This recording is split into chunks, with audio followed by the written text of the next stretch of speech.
Assalamualaikum warahmatullahi wabarakatuh. Perkenalkan, saya Fajar Nusantara Dipati dari kelas F13 dengan mapel peminatan kimia Selasa dengan tugas kimia. Nah, kali ini saya akan mempresentasikan perubahan-perubahan energi dalam kehidupan sehari-hari yang dihubungkan dengan konsep persamaan termokimia. Nah, apa itu termokimia? Termokimia adalah ilmu tentang perubahan kalor atau panas suatu zat yang melibatkan proses kimia dan fisika. Termokimia yang merupakan bagian dari termodinamika membahas tentang perubahan energi yang menyertai suatu reaksi kimia yang dimanifestasikan sebagai kalor reaksi.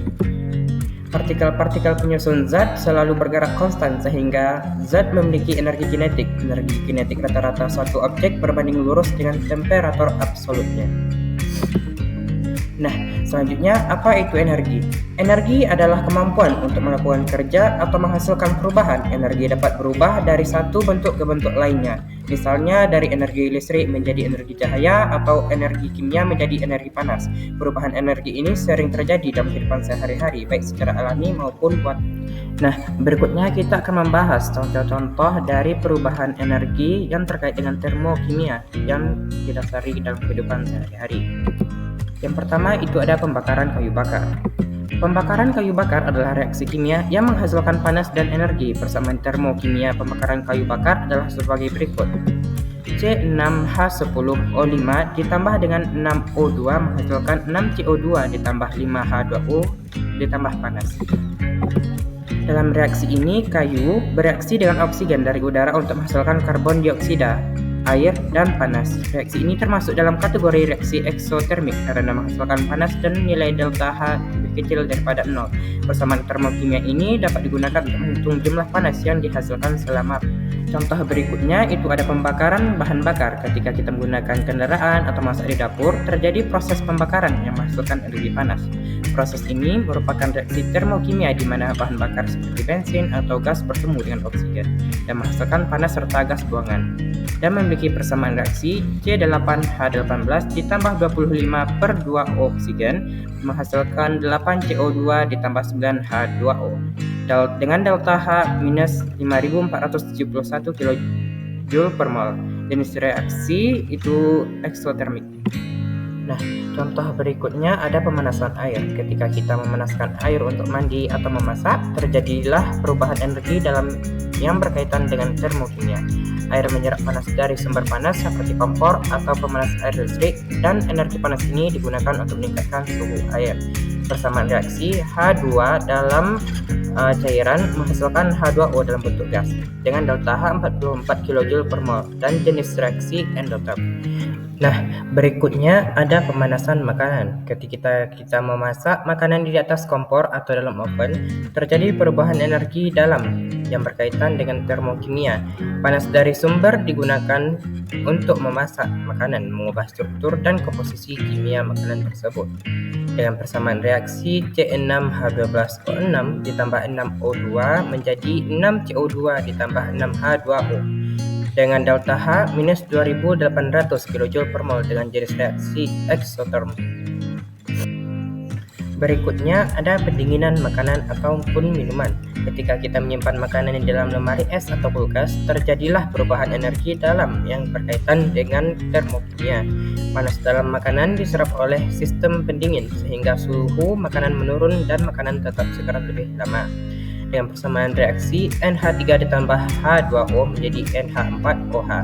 Dengan delta H-nya minus 35,2 kJ per mol. Jenis reaksi eksoterm. Contoh lainnya ada peluburan es. Ketika kita melelehkan es, terjadi perubahan energi dalam yang berkaitan dengan termokimia. Energi panas dari sekitar lingkungan diserap oleh es, sehingga suhu es meningkat dan berubah menjadi air. Persamaan reaksi H2O menghasilkan H2O dengan delta H 6,01 kJ per mol. Jenis reaksi endotherm.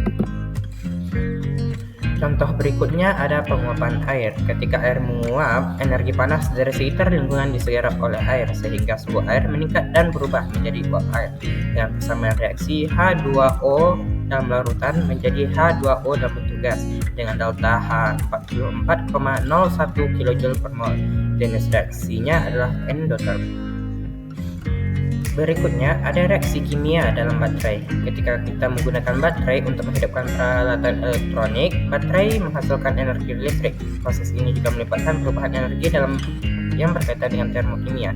Dengan persamaan reaksi, Zn ditambah 2MnO2 ditambah 2NH4Cl menghasilkan Zn dalam kurung NH4 tutup kurung 2Cl2 ditambah Mn2O3 ditambah H2O dengan delta H minus 157,1 kJ per mol dengan jenis reaksi exotherm.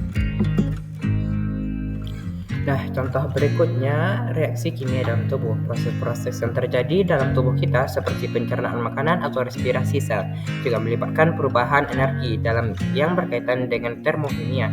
Makanan yang kita konsumsi dan atau kita makan diubah menjadi energi yang digunakan oleh tubuh melalui reaksi kimia yang menghasilkan panas. Persamaan reaksinya C6H12O6 ditambah 6O2 menghasilkan 6CO2 ditambah 6H2O dengan delta H minus 2800 kJ per mol dengan jenis reaksi exotherm. Nah, itulah contoh-contoh dari perubahan energi termokimia dalam kehidupan sehari-hari, sehingga kita mendapatkan konklusi ataupun kesimpulan. Pembahasan sebelumnya merupakan konsep persamaan termokimia karena mereka menjelaskan perubahan energi yang terjadi selama suatu reaksi kimia. Dalam setiap contoh, persamaan termokimia menunjukkan perubahan entalpi atau delta H yang terjadi selama reaksi tersebut. Persamaan termokimia menjelaskan bagaimana energi berubah dari satu bentuk ke bentuk lainnya selama suatu reaksi kimia terjadi. Dalam kehidupan sehari-hari, terdapat banyak perubahan energi yang terjadi dan dapat dijelaskan dengan menggunakan konsep persamaan termokimia. Dalam contoh-contoh di atas, kita dapat melihat bagaimana persamaan termokimia dapat digunakan untuk menjelaskan perubahan energi yang terjadi selama suatu reaksi kimia. Nah, untuk sumber-sumber referensi yang digunakan dapat dilihat dari link-link yang tersedia di samping.